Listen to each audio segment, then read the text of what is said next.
वक्रतुंड महाकाय सूर्यकोटि समप्रभ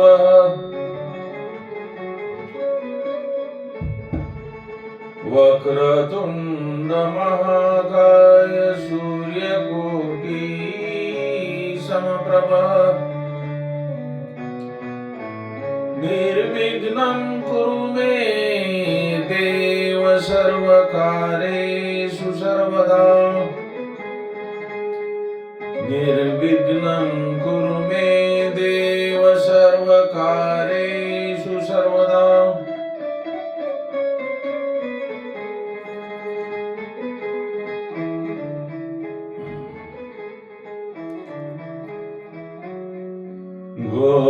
गोविंद बोलो हरि गोपाल बोलो गोविंद बोलो हरि गोपाल बोलो राधा रमण हरि गोविंद राधा कृष्ण हरि गोविंद राधा रमण हरि गोविंद राधा कृष्ण हरि गोविंद राधा रमण हरि गोविंद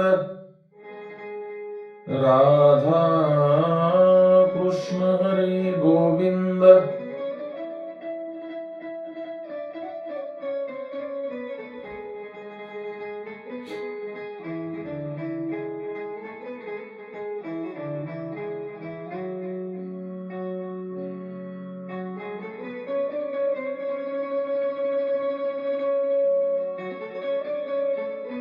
आज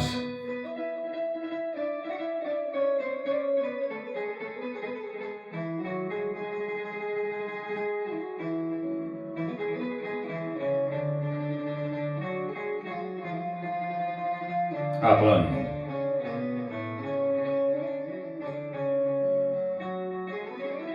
गोपाल कृष्ण आणि त्यांची सवंगडी वृंदावनामध्ये भक्तिधामामध्ये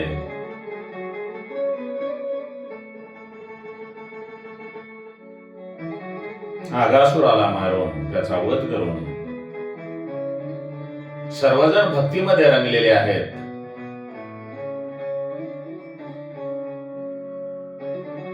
या कथेवर प्रकाश मागच्या भागामध्ये टाकलेला असून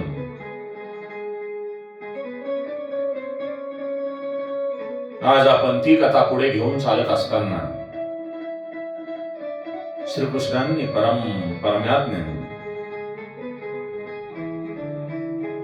परमपिता परमेश्वर जो नंदबाबाच्या घरी श्रीकृष्णांच्या रूपामध्ये अवतरलेला तो आपली एक एक लीला आपल्या सवंगड्याला, आई वडिलांना आणि मित्र भक्तांना दाखवत आहे.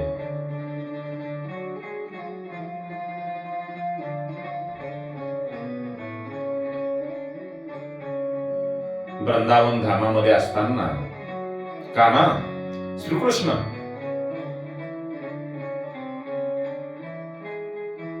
जे आपली मोहमयी बासरी आहे,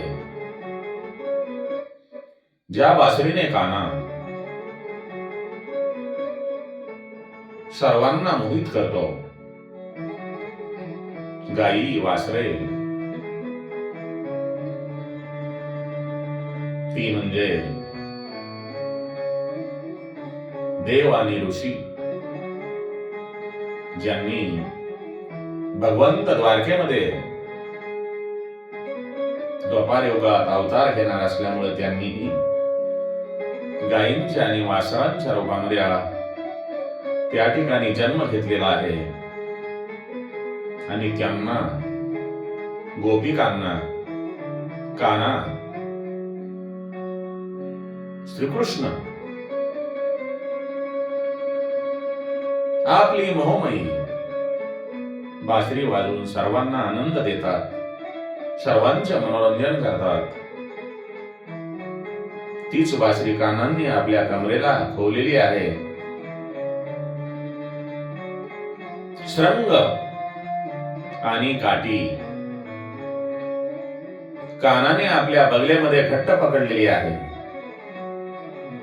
आणि त्याच्या उजव्या हातामध्ये दही भाताचा घास आहे. आणि त्या बाल रूपातील 5 वर्षाच्या कान्हाला त्याचे जे सवंगडी आहेत त्यांनी चारी बाजूनी घेरलेले आहे. कोणी कानाला घास भरवतो आहे. ज्यांच्याकडे जशी शिदोरी आहे त्याप्रमाणे ते कानाला घास भरवतात. असे सहभोजन यमुना किनारी कान्हाचे, भगवंताचे, श्रीकृष्णांचे रंगलेले आहे. बालमित्र म्हटल्यानंतर विनोद आणि गप्पामध्ये सर्व श्रीकृष्णांचे सवंगडी रंगून गेलेले आहेत. जणू त्या सर्व बालमित्रांचे देहभान हरपलेले आहे.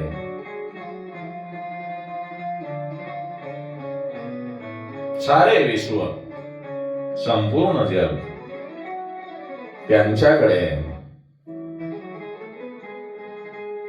आश्चर्यचकित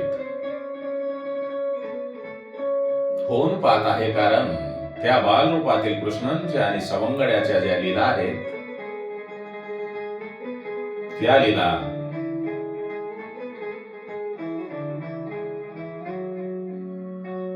सर्वजण पाहत आहेत.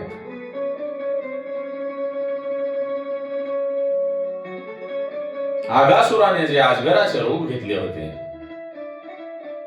त्या आगासुरांना श्रीकृष्णाने मोक्ष दिला. भगवंत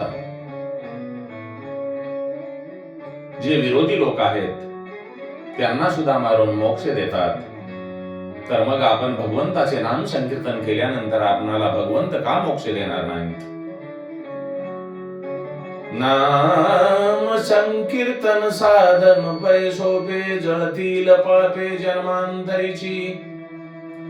नाम संकीर्तन साधन पै सोपे, जळतील पापे जन्मांतरीची. अरे बाबांनो, फक्त भगवंताचं नाम घ्या, नाम संकीर्तन करा. कारण भगवंताचं नाम घेण्यासाठी आपल्याला काहीही त्रास नाही. जे लोक भगवंताचा विरोध करतात अशा लोकांचाही भगवंत उद्धार करतो. तर मग आपण ज्या भगवंताचे नाम घेणार आहोत, भगवंताची भक्ती करणार आहोत, भगवंताचे भजन करणार आहोत, तर मग भगवंत आपणाला उघड्यावर रस्त्यावर टाकून देईल का? नाही, कदापि नाही. म्हणून चालताना, बसताना, उठताना, झोपताना भगवंताचे नाम संकीर्तन करा.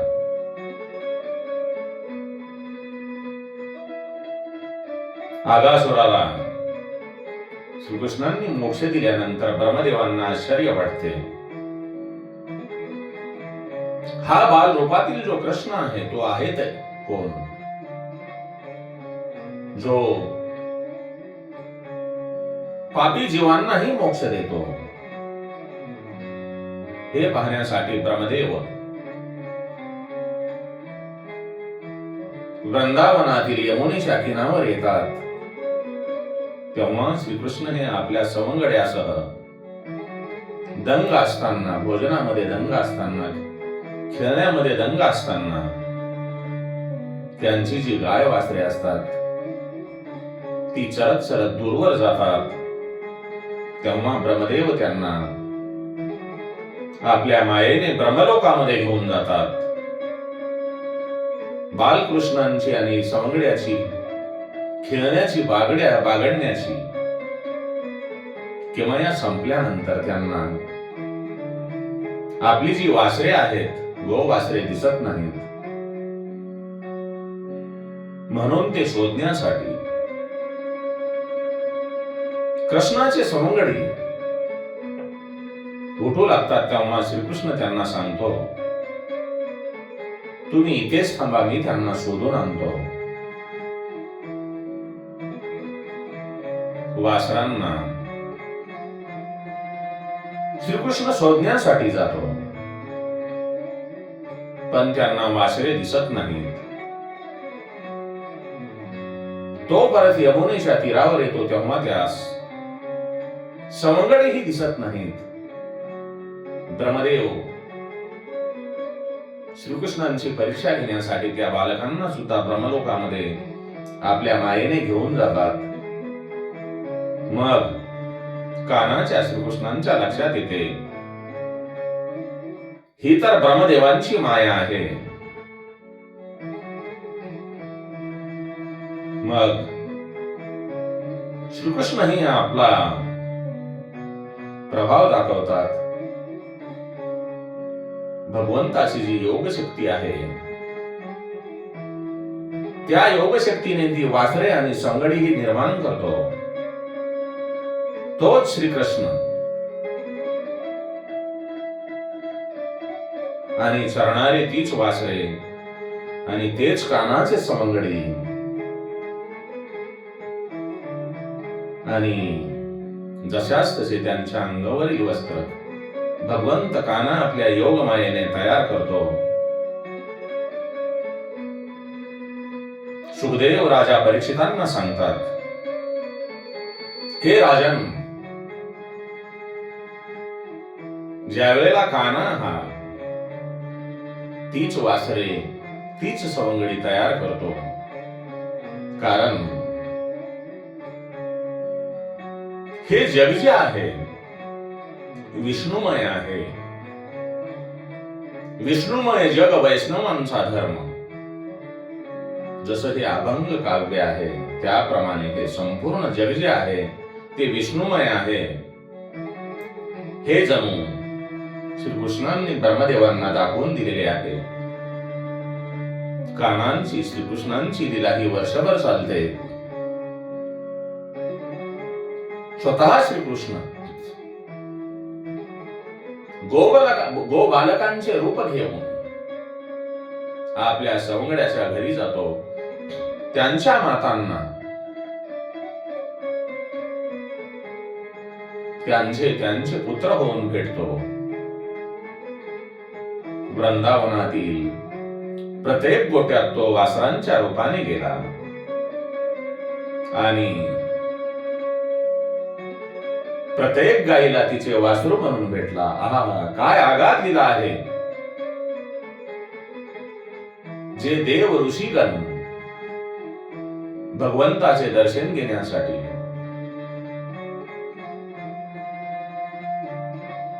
धेनूच्या रूपामध्ये, कोणी गोपींच्या रूपामध्ये अवतारित झाले होते, त्यांना भगवंतानी पुत्राच्या रूपामध्ये आणि गायींना वत्सांच्या वासरांच्या रूपामध्ये वासरू म्हणूनच भेटले. ही जणू काही श्रीकृष्णांची रासलीलाच होती. तर रास म्हणजे काय? परमात्मा हा, परमपिता परमेश्वर हा रस स्वरूप आहे.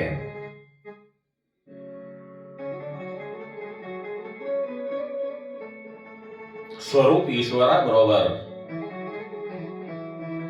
तादात्म्य होणे म्हणजे रस.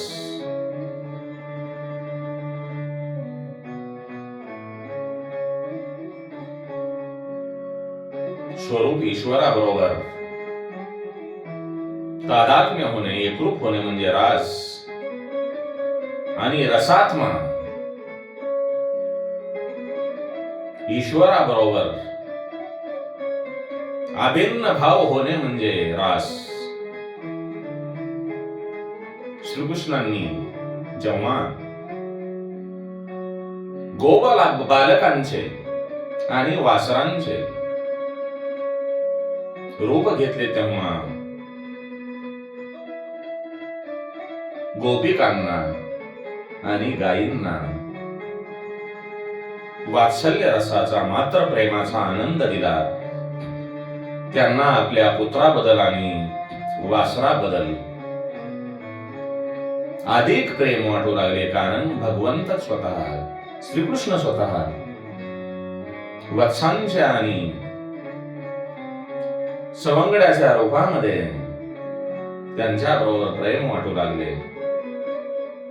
ब्रह्मदेवाने पाहिले की मी ब्रह्मलोकामध्ये आणलेले गोबालक आणि वासरे अचेतन अवस्थेत आहेत आणि तरीही वृंदावनातील घराघरामध्ये गोबालके खेळत आहेत, बागडत आहेत. वासरे त्यांच्या आईला धेनूंना पीत आहेत. त्यांचा रोजचा व्यवहार सुरळीत चालला आहे. हे कसे? तेव्हा ब्रह्मदेव आपल्या मायेने पाहतात श्रीकृष्णांनी स्वतः सवंगड्याचे आणि वासरांचे रूप घेतलेले आहे.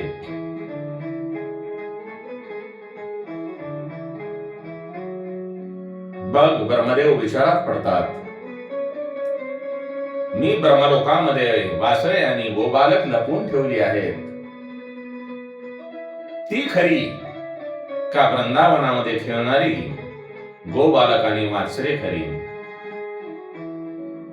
श्रीकृष्णांच्या अद्भुत शक्तीची खात्री ब्रह्मदेवांना पटते. ब्रह्मदेवाला सर्व जग हे विष्णुमय दिसते. त्यांनी आपले डोळे मिटले आणि मग श्रीकृष्णांनी आपली ही रासलीला आवरली. विधात्याला सर्व सृष्टी पूर्वीसारखी दिसू लागली. आपल्या सवंगड्यासह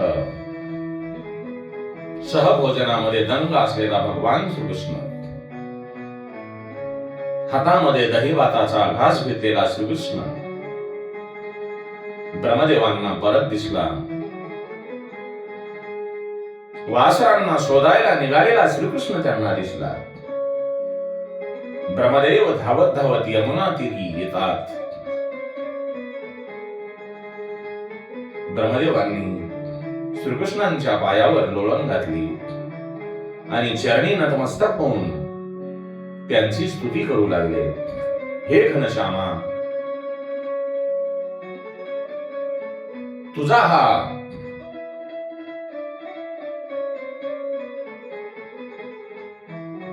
तुझ्या ह्या सावळ्या सुंदर तनुवर पितांबर एकदम विजेप्रमाणे झळकत आहे.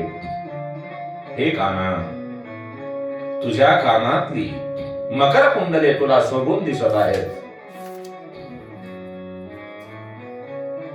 तुझ्या केसांमध्ये जे मोरपीस खवलेले आहे ते तुला शोभून दिसत आहे.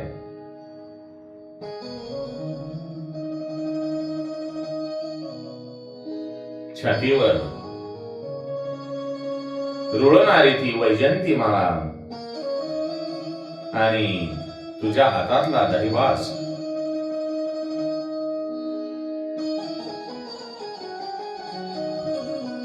जो तुम्ही खाता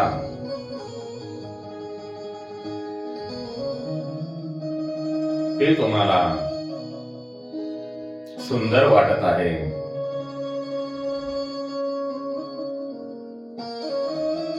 तुझ्या कमरेची वासरी आणि तुझ्या हातातली काठी हे गोल बालकांचे रूप खरे मोहक आहे. मी तुम्हाला वंदन करतो. ब्रह्मदेवांना सुद्धा परमपिता परमेश्वराचे बाल रूपातील कृष्णांचे दर्शन झालेले आहे. श्रीकृष्ण घनश्याम आहेत. मेघांचा आणि कृष्णांचा रंग सारखाच आहे. मेघ स्वतः समुद्राचे खारे पाणी शोषतात आणि लोकांना मात्र मधुर पाणी देतात. श्रीकृष्ण तसेच आहेत. श्रीकृष्णांच्या गळ्यामध्ये गुंजामाळ आहे. श्रीकृष्णांच्या गळ्यात गुंजमाळ असून श्रंगाराची श्रांती गुंजमाळामुळे होते. संपूर्ण श्रंगार केलेला आहे आणि गुंजमाळ नाही तर समाप्ती होणार नाही. परंतु श्रीकृष्णांच्या गळ्यामध्ये गुंजमाळ असल्यामुळे गुंजमाळेने समाप्ती होते. थोडासा दही भात खाऊन सुद्धा श्रीकृष्ण तृप्त होतो. तो ईश्वराने कितीही दिले तरी ईश्वर कधी तृप्त होतो का नाही. तो मानव आहे आणि जोपर्यंत तुम्ही लौकिक सुखांचा त्याग करणार नाही तोपर्यंत तुम्हाला ईश्वर भेटणार नाही. ज्या दिवशी तुम्ही लौकिक सुखांचा त्याग करणार त्यावेळेला भगवंत कान्हा श्रीकृष्ण तुम्हाला डोक्यावर घेतो. मोरपीस हे त्याचेच प्रतीक आहे. म्हणून आपण भगवंताचे भजन नाम संकीर्तन करत असताना लौकिकांची अपेक्षा ठेवू नका. हे कान्हा, हे भगवंता, माझ्याकडून पण तशी लौकिक सुखांची अपेक्षा होत असेल तर ती दुर्बुद्धी माझ्या मनातून काढून टाक आणि मला तुझे दर्शन दे. हे कान्हा, हे भगवंता, हे कृष्णा, हे पितांबरधारी, हे कानामध्ये मकर कुंडले घातलेल्या कान्हा,